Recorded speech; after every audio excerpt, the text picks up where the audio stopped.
إن الحمد لله نحمده ونستعينه ونستغفره ونعوذ بالله من شرور أنفسنا ومن سيئات أعمالنا من يهده الله فلا مضل له ومن يضلل فلا هادي له وأشهد أن لا إله إلا الله وحده لا شريك له وأشهد أن محمدا عبده ورسوله يا أيها الذين آمنوا اتقوا الله حق تقاته ولا تموتن إلا وأنتم مسلمون يا أيها الناس اتقوا ربكم الذي خلقكم من نفس واحدة وخلق منها زوجها وبث منهما رجالا كثيرا ونساء واتقوا الله الذي تساءلون به والأرحام إن الله كان عليكم رقيبا يا أيها الذين آمنوا اتقوا الله وقولوا قولا سديدا يصلح لكم أعمالكم ويغفر لكم ذنوبكم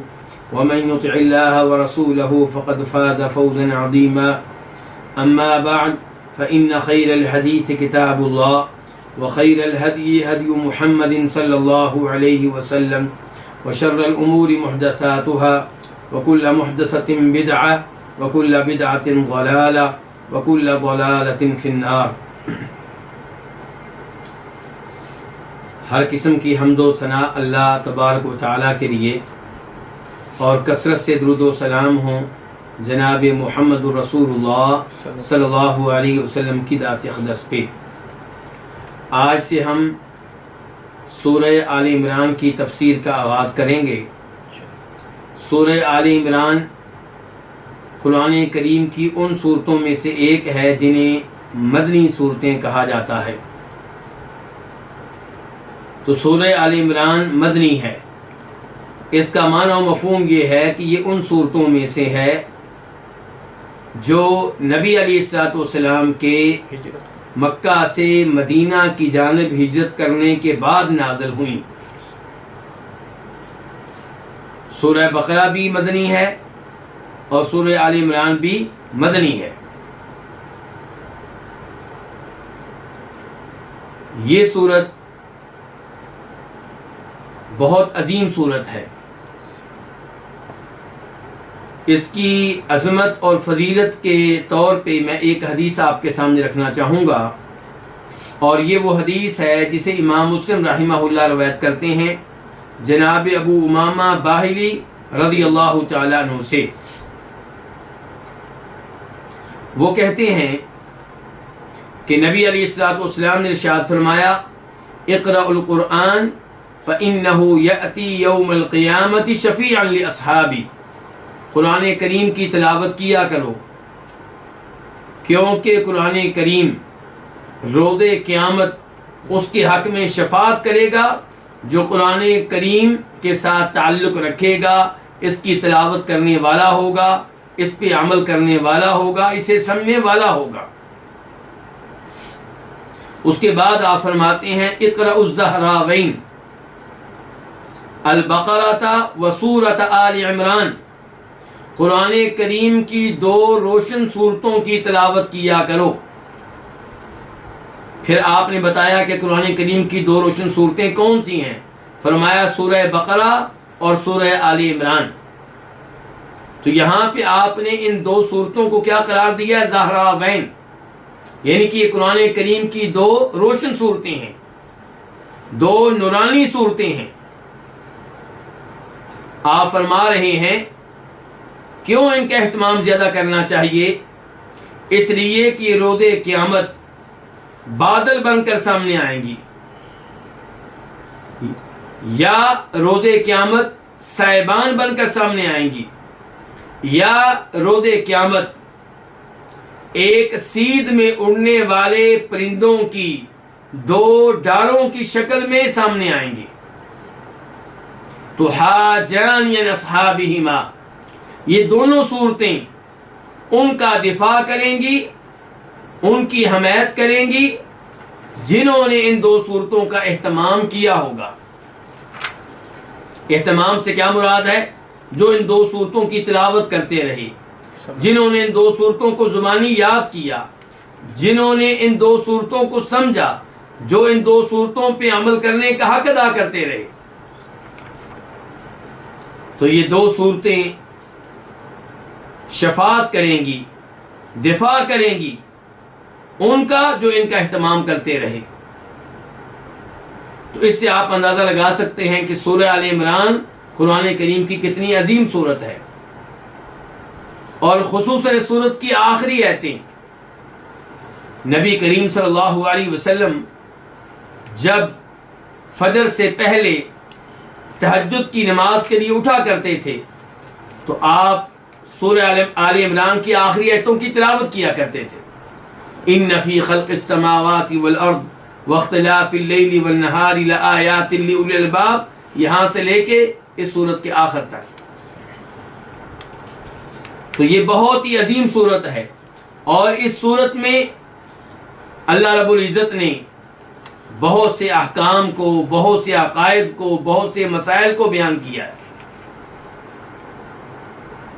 اللہ رب العزت اس سورت کے آغاز میں فرما رہے ہیں الف لام میم، یہ حروف مقطعات ہیں۔ حروف مقطعات کو حروف مقطعات کیوں کہا جاتا ہے؟ کیونکہ یہ الگ الگ حروف ہیں۔ یہ بنیادی طور پہ حروف تہجی کے نام ہیں۔ ان کا معنی و مفہوم کیا ہے؟ یہی کہ حروف تہجی کے نام ہیں، لیکن انہیں لانے کا مقصد کیا ہے، انہیں قرآن کریم کے شروع میں ذکر کرنے کی حکمت کیا ہے، اس بارے میں علماء کرام کے مختلف اقوال ہیں، مختلف آراء ہیں۔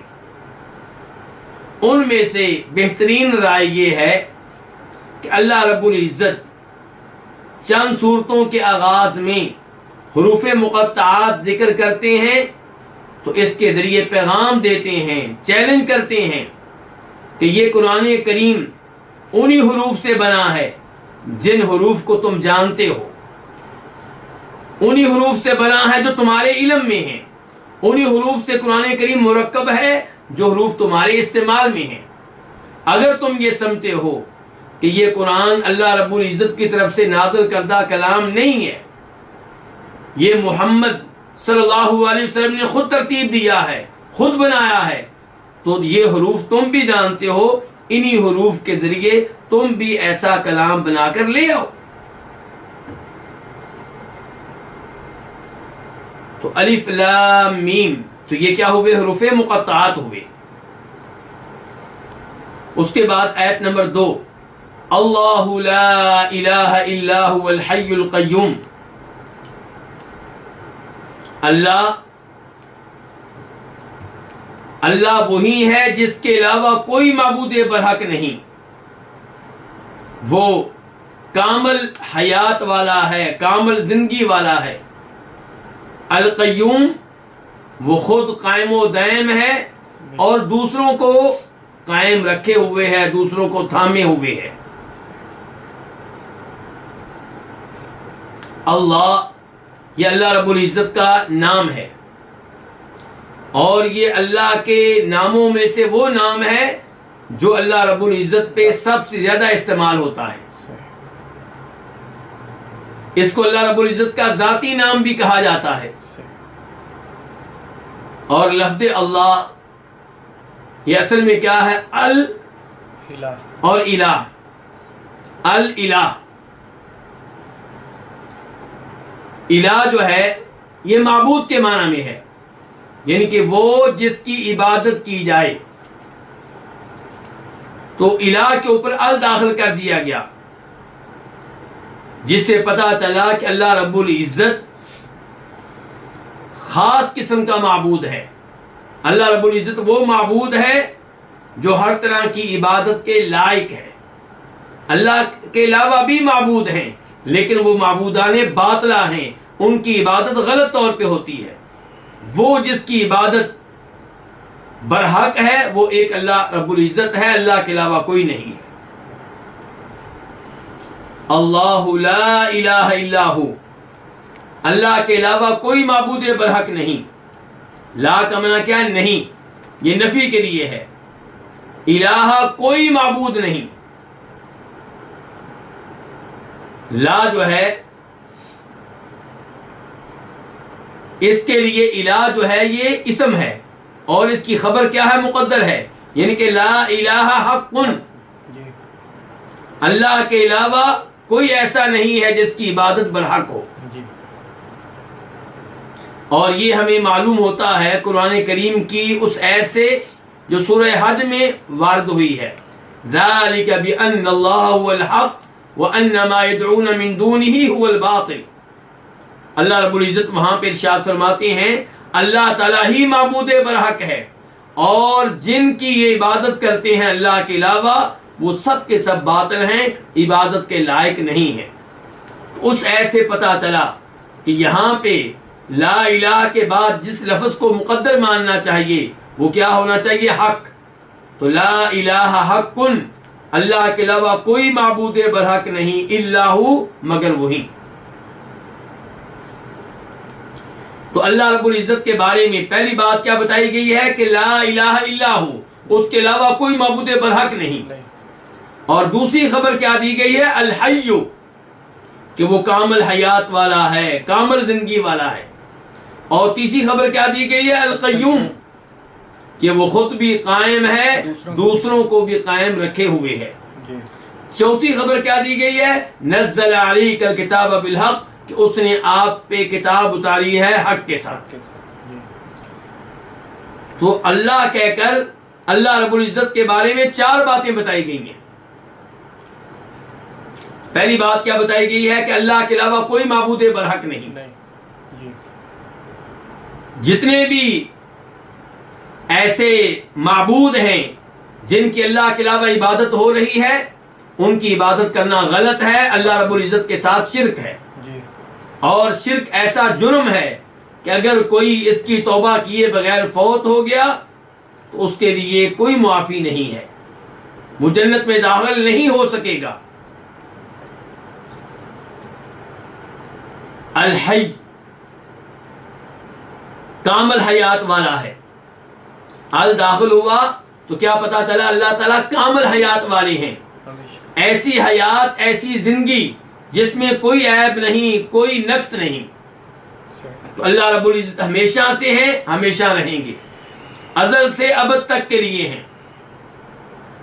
اللہ رب العزت کے علاوہ بھی ایسی مخلوق موجود ہے. اللہ تو خالق ہے، مخلوق نہیں ہے، لیکن اللہ رب العزت کے علاوہ مخلوق ہے جو حیات کے ساتھ متصف ہے، یعنی کہ وہ بھی زندہ ہیں. تو اللہ تعالیٰ بھی زندہ ہیں. اللہ کی مخلوقات بھی کئی ایسی ہیں جو زندہ ہیں، لیکن مخلوقات کی حیات ناقص ہے، ان کی زندگی ناقص ہے، عیوب سے بھرپور ہے، نقائص سے بھرپور ہے، جبکہ اللہ کی حیات ہر نقص سے، ہر عیب سے پاک ہے. اللہ رب العزت کی حیات اس لحاظ سے بھی کامل ہے کہ یہ ہمیشہ سے ہے، اور اس لحاظ سے بھی کامل ہے کہ ہمیشہ تک کے لیے ہے. جبکہ انسان بھی حیٌ، صاحب حیات ہے، زندہ ہے، لیکن اس کی حیات کیا ہے کہ پہلے نہیں تھا، آج ہے، اور آج ہے کل نہیں ہوگا، فوت ہو جائے گا. اور پھر جب تک حیات کے ساتھ موصوف ہے، متصف ہے، جب تک زندگی ملی ہے وہ زندگی بھی ناقص قسم کی ہے. انسان زندہ ہے، مردوں کی طرح ہے، پریشان رہتا ہے، ٹینشنوں کا شکار ہے. کبھی کان میں درد ہے، کبھی آنکھوں میں مسئلہ ہے، کبھی ہاتھوں میں مسئلہ ہے، کبھی پاؤں میں مسئلہ ہے، کبھی معدے کا مسئلہ ہے، کبھی دل کا مسئلہ ہے، کبھی سر درد کا مسئلہ ہے. کبھی قوت سماعت کمزور ہے، کبھی قوت بصارت جو ہے وہ کمزور ہے. مسائل ہی مسائل ہیں. جبکہ اللہ رب العزت کی زندگی ہر طرح کے عیب، ہر طرح کے نقائص سے پاک ہے. تو اس لیے اللہ رب العزت ہی الحی ہیں، کامل حیات والے ہیں. القیوم، القیوم، قیوم جو لفظ ہے یہ فاعول کے وزن پہ ہے، مبالغے کا لفظ ہے. اللہ رب العزت خود بھی قائم ہے، موجود ہیں، اور دوسروں کو بھی قائم رکھے ہوئے ہیں۔ جو بھی آج موجود ہے وہ اللہ رب العزت کی وجہ سے موجود ہے۔ اللہ رب العزت اگر کسی کو نہ قائم رکھیں تو وہ قائم نہیں رہ سکے گا۔ آسمان و زمین قائم ہیں تو کس کی وجہ سے؟ اللہ رب العزت کی وجہ سے۔ وَمِنْ آيَاتِهِ أَن تَقُومَ السَّمَاءُ وَالْأَرْضُ بِأَمْرِهِ، اللہ کی بڑی بڑی نشانیاں ہیں۔ اللہ کی ان بڑی بڑی نشانیوں میں سے ایک نشانی یہ ہے کہ آسمان و زمین قائم ہیں اللہ کے حکم سے۔ إِنَّ اللَّهَ يُمْسِكُ السَّمَاوَاتِ وَالْأَرْضَ أَن تَزُولَا وَلَئِن زَالَتَا إِنْ أَمْسَكَهُمَا مِنْ أَحَدٍ مِّن بَعْدِهِ، آسمان و زمین کو گرنے سے کون بچائے ہوئے ہے؟ اللہ رب العزت۔ آسمان و زمین کو کون تھامے ہوئے ہے؟ اللہ رب العزت۔ اگر اللہ رب العزت آسمان و زمین کو نہ تھامے، قائم نہ رکھیں، تو آسمان و زمین قائم نہیں رہ سکیں گے۔ یہ پرندے جو ہواؤں میں اڑتے ہیں، ما یمسکہن الا الرحمن، یہ کیسے اڑ رہے ہیں؟ گرنے سے کیسے محفوظ ہیں؟ اس لیے کہ اللہ رب العزت نے یہ طاقت انہیں دے رکھی ہے۔ تو اللہ رب العزت الحی، کامل حیات والے ہیں، اور اللہ تعالیٰ قیومیت کے ساتھ بھی موصوف ہیں۔ الحی بھی اللہ کا نام ہے، القیوم بھی اللہ رب العزت کا نام ہے، اور شروع میں جو لفظ اللہ آیا ہے وہ بھی اللہ رب العزت کا نام ہے۔ تو اس آیت میں اللہ کے 3 نام آئے ہیں۔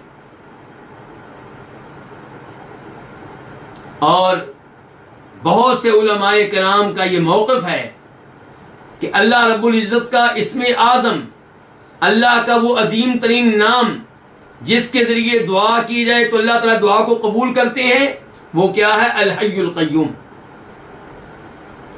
کئی علماء کرام کی رائے یہ ہے کہ وہ کیا ہے؟ اللہ کے نام اللہ کے ناموں میں سے نام جو اللہ ہے یہ اسم اعظم ہے۔ اور کئی علماء کرام کی رائے یہ ہے کہ اللہ کے ناموں میں سے یہ الحی القیوم، یہ 2 نام ایک ساتھ یہ اسم اعظم ہے۔ تو بہرحال اللہ تعالیٰ کے نام، اللہ کو اسم اعظم قرار دیا جائے یا الحی القیوم کو اسم اعظم قرار دیا جائے، دونوں اس آیت میں موجود ہیں۔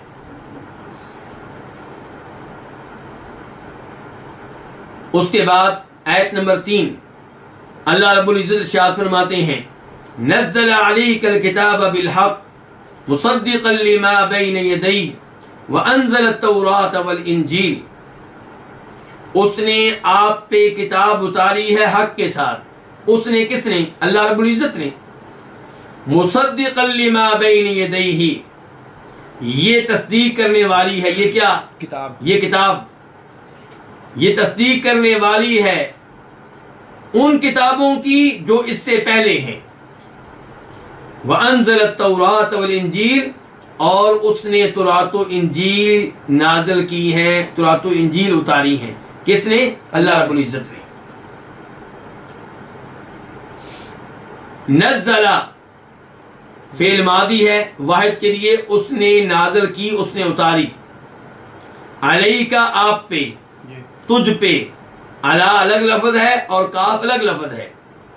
الکتاب، یہ کتاب، یہ کتاب، اس سے مراد کون سی کتاب ہے؟ قرآن کریم۔ قرآن کریم کے ناموں میں سے ایک نام کیا؟ الکتاب۔ الکتاب، اس کو کیوں کہا جاتا ہے الکتاب؟ الکتاب بمعنی مکتوب ہے، وہ چیز جس کو لکھا جائے۔ تو قرآن کریم چونکہ لکھی ہوئی کتاب ہے، لوح محفوظ میں یہ لکھی ہوئی حالت میں موجود ہے۔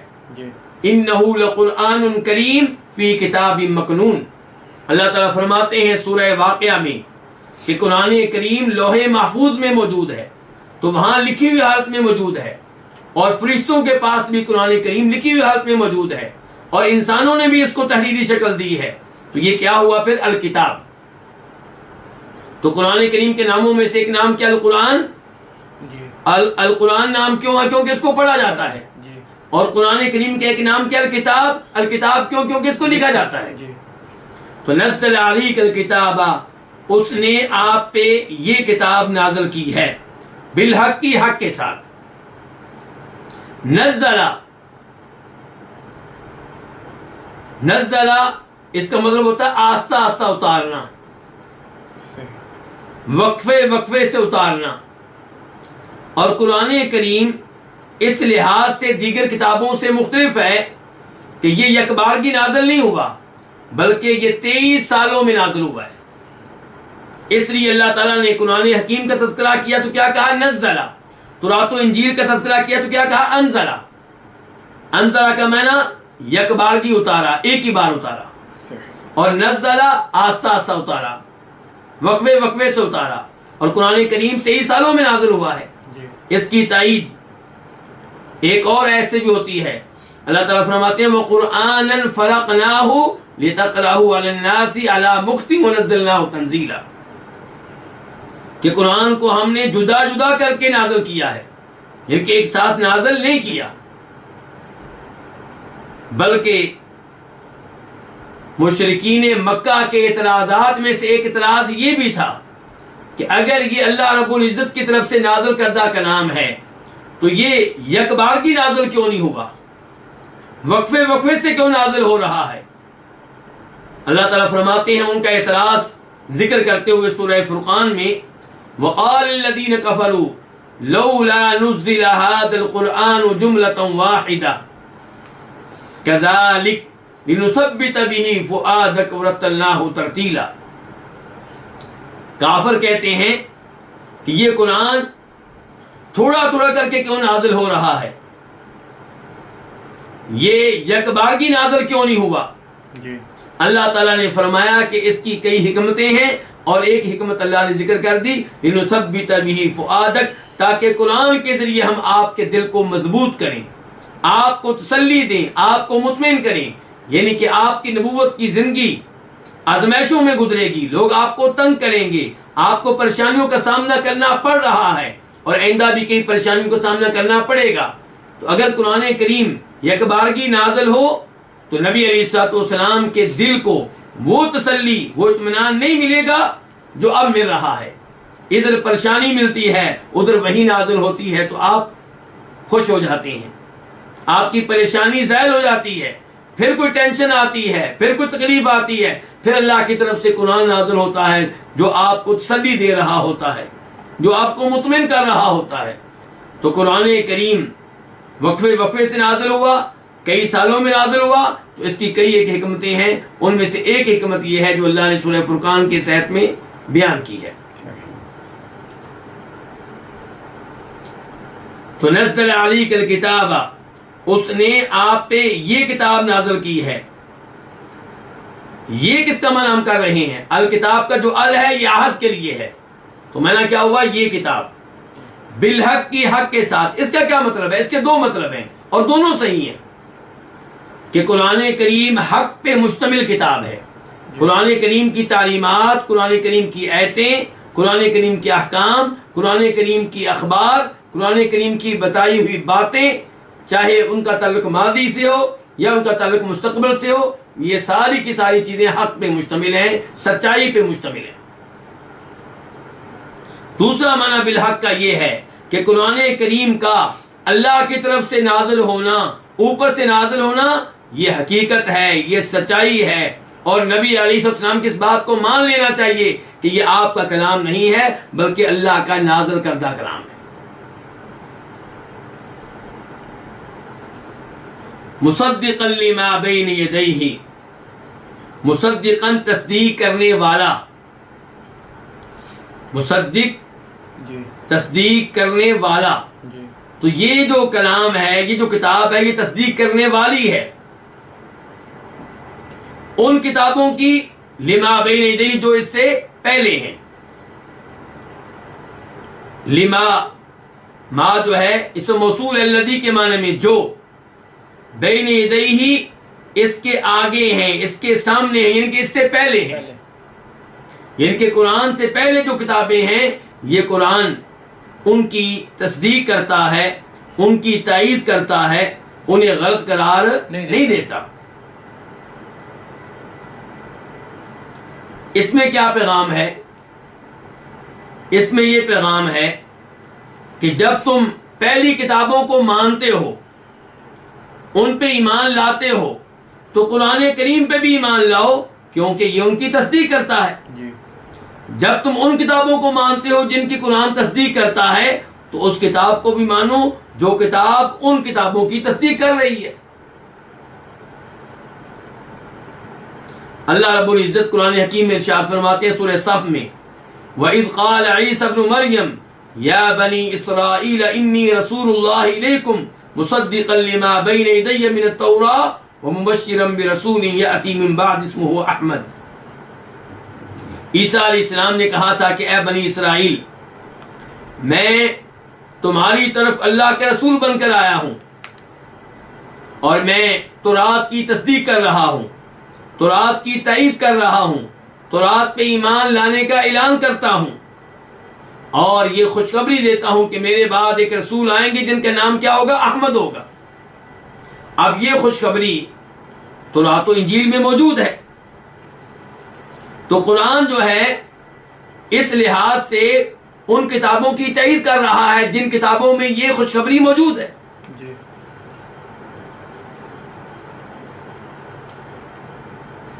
وَأَنزَلَ التَّوْرَاةَ وَالْإِنجِيلَ، اور اللہ تعالی نے تورات و انجیل نازل کی۔ وَأَنزَلَ واو کا معنی کیا؟ اور انزل فعل ماضی ہے، واحد کے لیے ہے، اس نے اتاری، یعنی کہ اللہ نے اتاری۔ کیا اتاری؟ تورات و انجیل۔ تورات اس کتاب کو کہتے ہیں جو اللہ رب العزت نے موسیٰ علیہ السلام پہ نازل کی، اور انجیل اس کتاب کو کہتے ہیں جو اللہ رب العزت نے عیسیٰ علیہ السلام پہ نازل کی۔ اور ہم بطور مسلمان قرآن کریم پہ بھی ایمان لاتے ہیں اور تورات و انجیل پہ بھی ایمان لاتے ہیں۔ اللہ تعالیٰ فرماتے ہیں آیت نمبر 4 میں، من قبل ہدی للناس وانزل الفرقان ان الذين كفروا بآيات الله لهم عذاب شديد والله عزيز ذو انتقام۔ اس سے پہلے کیا مطلب؟ اس سے پہلے یعنی کہ پچھلی آیت کے آخر میں اللہ نے کہا تھا کہ اللہ نے تورات و انجیل نازل کی، تو اللہ تعالیٰ کہتے ہیں من قبل، اس سے پہلے۔ کس سے پہلے؟ قرآن سے پہلے۔ ان کے قرآن سے پہلے اللہ تعالیٰ تورات و انجیل بھی نازل کر چکے ہیں۔ ہدی للناس، لوگوں کی ہدایت کے لیے۔ وانزل الفرقان، اور اللہ تعالیٰ نے فرقان نازل کی۔ ان الذین کفروا بآیات اللہ، بے شک وہ لوگ جنہوں نے اللہ کی آیتوں کے ساتھ کفر کیا، لہم عذاب شدید، ان کے لیے شدید ترین عذاب ہے، ان کے لیے سخت ترین عذاب ہے۔ واللہ عزیز ذو انتقام، اور اللہ تعالیٰ عزت والے ہیں، اللہ تعالیٰ ہر ایک پہ غالب ہیں، ذو انتقام، بدلہ لینے والے ہیں، انتقام لینے والے ہیں۔ من قبل، اس کی وضاحت کر چکا ہوں۔ من قبل کا معنی کیا؟ اس سے پہلے۔ کس سے پہلے؟ قرآن کریم سے پہلے، یعنی کہ اللہ تعالیٰ تورات و انجیل سے پہلے قرآن کریم نازل کر چکے ہیں۔ تو من قبل کا تعلق کیسے ہوا؟ وانزل سے۔ من قبل متعلق ہے کس کے؟ وانزل کے، کہ اس سے پہلے اللہ تعالیٰ تورات و انجیل نازل کر چکے ہیں۔ ہدی للناس، ہدی مفعول لہو ہے۔ کیوں نازل کر چکے ہیں؟ لوگوں کی ہدایت کے لیے، لوگوں کو ہدایت دینے کے لیے۔ ہدی للناس، اس کا تعلق کس سے ہے؟ ہدی للناس کا تعلق انزلہ سے بھی ہو سکتا ہے، اور اس کا تعلق نزلہ اور انزلہ دونوں سے بھی ہو سکتا ہے۔ یعنی کہ ایک اس کا مطلب یہ ہو سکتا ہے کہ اللہ نے تورات و انجیل نازل کی ہے قرآن سے پہلے۔ کیوں نازل کی تورات و انجیل؟ لوگوں کو ہدایت دینے کے لیے۔ اور دوسرا معنی اس کا یہ ہو سکتا ہے کہ اللہ تعالیٰ نے قرآن اور تورات و انجیل دونوں کو نازل کیا، تینوں کو نازل کیا، کس لیے؟ لوگوں کو ہدایت دینے کے لیے۔ ہدی للناس، ہدن، اس سے مراد کون سی ہدایت ہے؟ ہدایت کی آپ جانتے ہیں کہ دو قسمیں ہوتی ہیں، ایک ہدایت ارشاد اور ایک ہدایت توفیق۔ ہدایت ارشاد کا مطلب کیا ہے؟ رہنمائی کر دینا، کسی کو گائیڈ کر دینا، جنت کا راستہ بتا دینا، وہ اعمال بتا دینا جن کے ذریعے آپ جنت میں داخل ہو سکتے ہیں، وہ گناہ بتا دینا جن سے بچاؤ کر کے آپ اپنے آپ کو جہنم کی آگ سے بچا سکتے ہیں. یہ کیا ہدایت ارشاد. اور ہدایت توفیق کیا ہے کہ کسی کو نیک اعمال اختیار کرنے کی توفیق دینا، کسی کو گناہوں سے بچنے کی توفیق دینا. ہدایت توفیق کس کے ہاتھ میں ہے؟ صرف اللہ رب العزت کے ہاتھ میں. اور ہدایت ارشاد اس کے لیے اللہ رب العزت نے انبیاء کرام علیہم السلام کا سلسلہ شروع کیا. وہ لوگوں کی رہنمائی کے لیے آئے تھے، لوگوں کی رہبری کے لیے آئے تھے، لوگوں کو صراط مستقیم دکھانے کے لیے آئے تھے، لوگوں کو جنت کی طرف راغب کرنے کے لیے آئے تھے، لوگوں کو جہنم کی آگ سے وارننگ دینے کے لیے آئے تھے. تو وہ ہادی تھے. انبیاء کرام سارے کے سارے کیا ہیں؟ ہادی ہیں، ہدایت والے ہیں. اس لحاظ سے ہر نبی مہدی ہے، ہدایت یافتہ ہے، اس کو ہدایت ملی ہے، ہدایت ارشاد بھی اور ہدایت توفیق بھی. اور ہر نبی دوسروں کے لیے ہادی ہے، یعنی کہ لوگوں کو ہدایت دینے والا کون سی ہدایت؟ ہدایت ارشاد. ان کو گائیڈ کرنے والا ہے، ان کی رہنمائی کرنے والا ہے. لیکن ہدایت توفیق کسی کے دل میں ایمان داخل کر دینا، توحید داخل کر دینا، نیک اعمال کی محبت داخل کر دینا اور گناہوں سے بچنے کی توفیق داخل کر دینا، یہ اللہ رب العزت کے ہاتھ میں ہے، کسی اور کے ہاتھ میں نہیں ہے.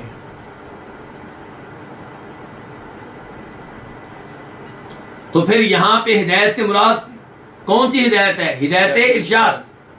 کہ اللہ نے قرآن کو نازل کیا ہے لوگوں کو ہدایت دینے کے لیے، اللہ نے تورات و انجیل کو نازل کیا ہے لوگوں کو ہدایت دینے کے لیے. اسی لیے یہاں پہ اللہ نے کہا ھدی للناس، یہ نہیں کہا ھدی للمتقین. جبکہ سورہ بقرہ کے آغاز میں اللہ تعالیٰ کہتے ہیں ذالک الکتاب لا ریب فیہ ھدی للمتقین. وہاں پہ اللہ تعالیٰ نے کہا ہے کہ قرآن کریم متقی لوگوں کے لیے ہدایت ہے. تو وہاں پہ ہدایت سے مراد کون سی قسم ہے؟ ہدایت ارشاد اور ہدایت توفیق. یہ کہ ہدایت جو حاصل کرتے ہیں، ہدایت توفیق جو حاصل کرتے ہیں وہ کون ہے؟ متقی لوگ. لیکن بنیادی طور پہ قرآن کریم کتاب ہدایت ہے سب کے لیے. ھذا بیان للناس، تمام لوگوں کے لیے اس میں رہنمائی موجود ہے، تمام لوگوں کے لیے ہدایت موجود ہے. لیکن جو اس ہدایت کو قبول کرتے ہیں، جنہیں یہ ہدایت مان لینے کی اور اس میں ایمان لانے کی توفیق ملتی ہے، وہ صرف متقی لوگ ہیں، ایمان والے لوگ ہیں. اور من قبل ھدی للناس سے پتہ چلا کہ اللہ رب العزت اپنے بندوں پہ کس قدر مہربان ہیں، کس قدر رحمت کرنے والے ہیں کہ اللہ نے انہیں جہنم کی آگ سے بچانے کے لیے اور انہیں جنت میں جگہ دینے کے لیے جہاں انبیاء کرام علیہم السلام بھیجے، وہاں پہ اللہ نے اپنی آسمانی کتابیں بھی نازل کی. وَأَنزَلَ الْفُرْقَانَ، اور اس نے فرقان نازل کی. الفرقان اس چیز کو کہتے ہیں جو فرق ڈالنے والی ہو، فرق قائم کرنے والی ہو. کس کے درمیان؟ حق اور باطل کے درمیان، نقصان دہ اور مفید چیزوں کے درمیان، خیر اور شر کے درمیان. تو اللہ تعالیٰ نے فرقان بھی نازل کی ہے. تو فرقان سے مراد یہاں پہ کیا ہے؟ قرآن کریم بھی فرقان ہے کہ قرآن کریم بتاتا ہے کہ حق کیا ہے، باطل کیا ہے، توحید کیا ہے، شرک کیا ہے، خیر کیا ہے، شر کیا ہے، جنت میں آپ کیسے جائیں گے اور جہنم میں کون داخل ہوں گے. تو قرآن کریم فرقان ہے. اور تورات و انجیل بھی اپنے اپنے زمانے میں کیا تھی؟ فرقان تھی. اور جو معجزات اللہ تعالی نے بھیجے تھے وہ بھی کیا تھے؟ وہ بھی فرقان ہے. تو وَأَنزَلَ الْفُرْقَانَ، تو اللہ نے فرقان نازل کی ہے. إِنَّ الَّذِينَ كَفَرُوا بِآيَاتِ اللَّهِ لَهُمْ عَذَابٌ شَدِيدٌ، بے شک وہ لوگ جنہوں نے کفر کیا. ان کا معنی کیا؟ بے شک، یقیناً. الذین، وہ لوگ. الذین یہ جمع ہے کس کی؟ الذی کی. کفروا، جنہوں نے کفر کیا، فعل ماضی ہے جمع کے لیے. بِآیات اللہ، کفر کیا اللہ کی آیتوں کے ساتھ. با الگ لفظ ہے، آیات الگ لفظ ہے. آیات جمع ہے کس کی؟ آیت ان کی. لہم ان کے لیے، یہ بھی دو لفظ ہیں، لام الگ ہے، ہم الگ ہے. لام کا معنی کیا ہوتا ہے؟ کے لیے، کے واسطے. لہم ہم وہ، تو ان کے لیے ہے. عذاب عذاب، کیسا عذاب؟ شدید شدید قسم کا عذاب. تو شدید صفت ہے کس کی؟ عذاب کی. تو بے شک وہ لوگ جنہوں نے کفر کیا اللہ کی آیتوں کے ساتھ. یہاں پہ کون سی اللہ کی آیتیں مراد ہیں؟ یہاں پہ مراد قرآن کریم کی آیتیں بھی ہو سکتی ہیں، اور یہ مراد بھی ہو سکتا ہے کہ تورات و انجیل اور قرآن تینوں کی آیتیں. بلکہ یہاں پہ اللہ کی آیتوں سے مراد کونی آیتیں بھی ہو سکتی ہیں. دیکھیں قرآن کی آیتیں کیا ہیں؟ شرعی آیتیں. تورات و انجیل کی آیتیں کیا ہیں؟ شرعی آیتیں. اور ایک ہوتی کونی، کائنات میں پھیلی ہوئی اللہ کی نشانیاں. آیات کے لفظی معنی نشانیاں ہوتا ہے نا. تو قرآن کریم کا ہر جملہ، قرآن کریم کی ہر آیت اللہ کی نشانی ہے، اللہ کی نازل کردہ نشانی. اور پھر اللہ کی مخلوقات بھی کیا ہیں؟ وہ اللہ تعالیٰ کی نشانیاں ہیں. وفی کل شیء لہ آیۃ تدل علی انہ واحد. اللہ تعالیٰ کی ہر مخلوق میں ایسی نشانی پائی جاتی ہے جس سے پتہ چلتا ہے کہ اس کا کوئی خالق ہے اور وہ ایک ہے. تو آسمان اللہ کی کونی نشانیاں ہیں، زمین اللہ کی کونی نشانیاں ہیں، پہاڑ اللہ کی کونی نشانیاں ہیں، دریا اللہ کی کونی نشانیاں ہیں، ہاتھی، ہر ہاتھی اللہ کی کونی نشانی ہے. تو بے شک وہ لوگ جنہوں نے کفر کیا اللہ تعالیٰ کی آیتوں کے ساتھ، ان کے لیے کیا ہے؟ شدید ترین عذاب ہے. تو یہ انجام ہے ان لوگوں کا جو اللہ کے ساتھ کفر کریں، اللہ کی آیتوں کے ساتھ کفر کریں، قرآن کو اللہ کا کلام ماننے سے انکار کر دیں، یا اللہ کا کلام تو مانیں لیکن کہیں کہ ہم اس کی اطاعت نہیں کرتے، ہم اس کو قبول نہیں کرتے.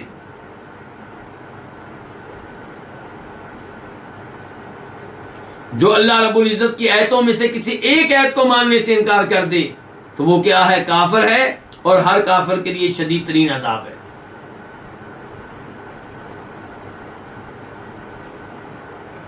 واللہ عزیز ذو انتقام، اور اللہ تعالیٰ عزت والے ہیں. عزیز کا معنی کیا؟ عزت والے. اور اس سے مراد ایک تو عزت یہ ہے کہ اللہ تعالیٰ شان والے ہیں، مقام والے ہیں، اور دوسرا عزت سے مراد غلبہ ہوا کرتا ہے. تو اللہ تعالیٰ دونوں طرح کی عزت والے ہیں، یعنی کہ اللہ تعالیٰ شان والے ہیں، مقام والے ہیں، مرتبے والے ہیں. اللہ سے بڑھ کر شان کس کی ہوگی؟ اللہ سے بڑھ کر مقام کس کا ہوگا؟ اللہ سے بڑھ کر مرتبہ کس کا ہوگا؟ اور اللہ تعالیٰ عزیز، غلبہ والے ہیں، ہر ایک پہ اللہ تعالیٰ غالب ہیں. اللہ کسی کے سامنے بھی مغلوب نہیں ہے. ذو انتقام، اللہ تعالیٰ انتقام والے ہیں.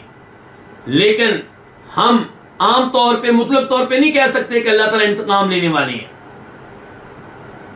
بلکہ یہ کہا جائے گا کہ اللہ تعالیٰ اس سے انتقام لیتے ہیں جو مجرم قسم کا آدمی ہو.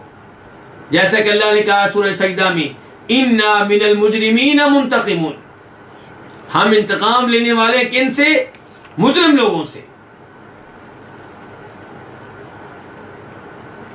اس کے بعد آیت نمبر 5 اللہ رب العزت ارشاد فرماتے ہیں، ان اللہ لا یخفی علیہ شیء فی الارض ولا فی السماء، بے شک اللہ تعالی اس سے کوئی بھی چیز مخفی نہیں ہے، زمین میں اور نہ ہی آسمانوں میں. ان، اس کا معنی کیا ہوتا ہے؟ بے شک، یقیناً. ان اللہ لا یخفا، لا کا معنی کیا ہے؟ نہیں، نفی کے لیے ہے. یخفا فعل مضارع ہے واحد کے لیے. لا یخفا نہیں ہے مخفی، نہیں ہے پوشیدہ. علیہ، اس سے، کس سے؟ اللہ سے. علیہ دو لفظ ہے، علی اور ہی. ہی سے مراد کون ہے؟ اللہ رب العزت. تو اللہ تعالیٰ سے کوئی بھی چیز مخفی نہیں ہے. شیء کوئی بھی چیز، فی الارض وہ چیز زمین پہ ہو، ولا فی السماء اور نہ ہی وہ چیز اللہ سے مخفی ہے جو کہاں پہ ہو؟ آسمانوں پہ ہو. یہاں زمین سے مراد ایک زمین نہیں ہے، بلکہ ارض جو ہے جنس کے لیے ہے، ہر زمین، ساتوں زمینیں مراد ہیں. اور آسمان سے مراد بھی ساتوں آسمان ہیں، کہ کوئی چیز کسی بھی آسمان پہ ہو، کوئی چیز کسی بھی زمین میں ہو، اللہ رب العزت سے مخفی نہیں ہے، اس سے پوشیدہ نہیں ہے.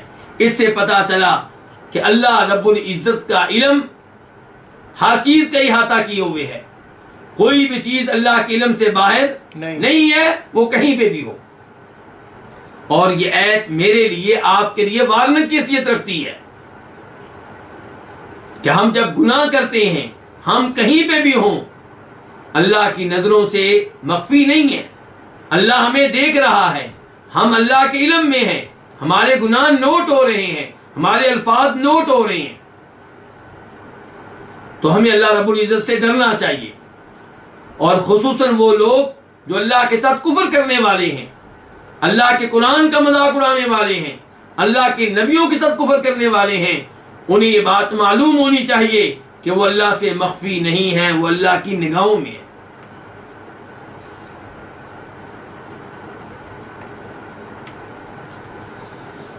اس کے بعد آیت نمبر 6، هو الذي يصوركم في الارحام كيف يشاء لا الہ الا هو العزیز الحکیم.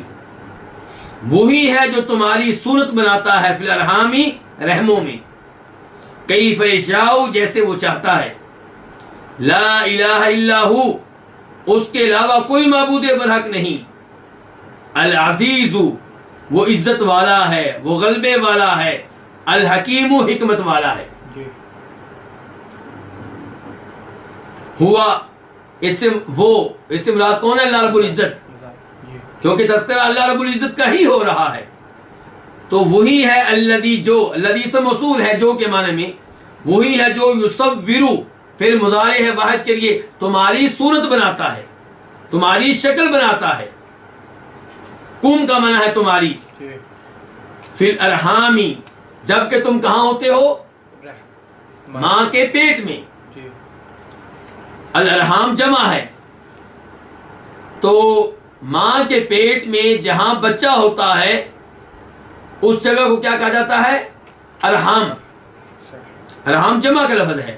تو وہ تمہاری صورت بناتا ہے جبکہ تم کہاں ہوتے ہو؟ ماں کے رحم میں، ماں کے پیٹ میں. کیفا جیسے، یشاء وہ چاہتا ہے، جیسے اس کی مشیت ہوتی ہے.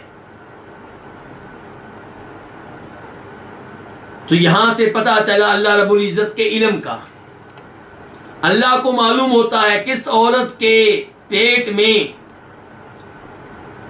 پانی ٹھہر چکا ہے، منی قرار پا چکی ہے، تو اللہ تعالیٰ اس کو پھر انسان کی شکل دیتا ہے.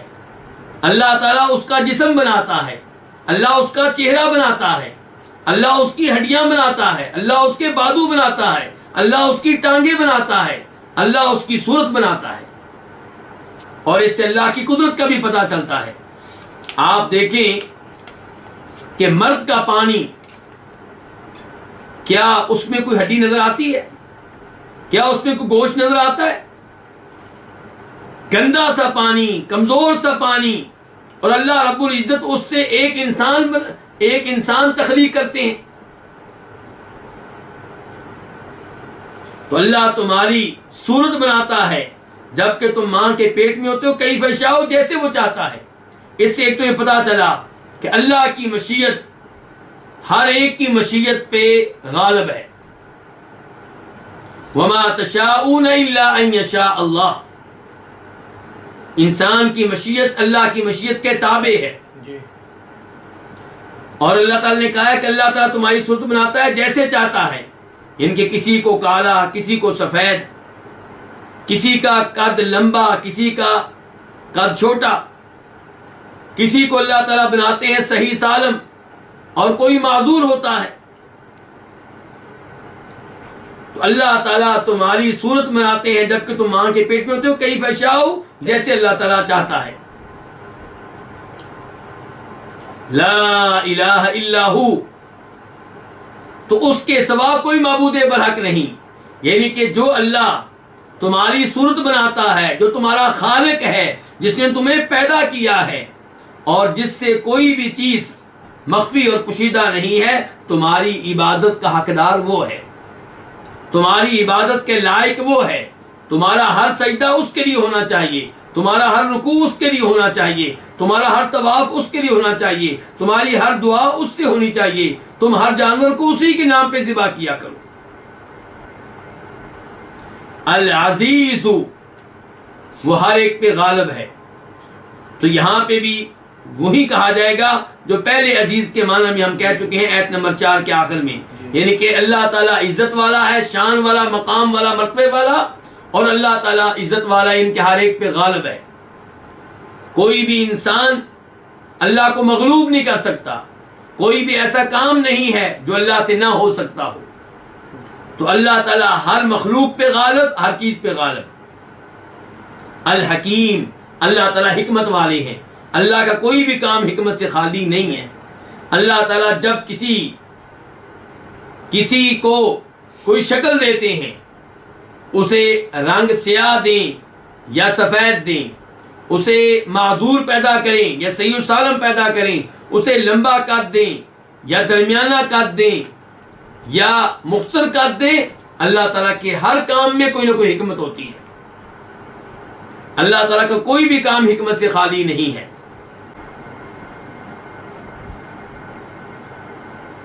یہیں پہ آج کے درس کا اختتام کرتے ہیں.